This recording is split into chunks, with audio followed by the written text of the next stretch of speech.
Hallo en welkom by vandag se video.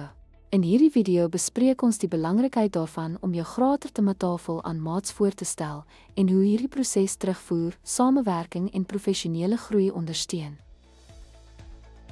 Doeltreffend die aanbieding van 'n tematabel behels die duidelike verduideliking van die tema, die doel van elke hulpbron en die opvoedkundige waarde daarvan.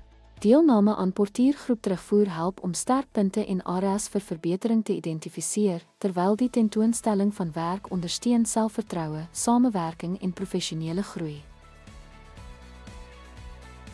Dankie dat jy ons video gekyk het oor hoe om jou graadtafel aan maats te vertoon. Portieraanbiedings ondersteun professionele groei en help om jou onderrigbronne te verfyn deur samewerking en terugvoer.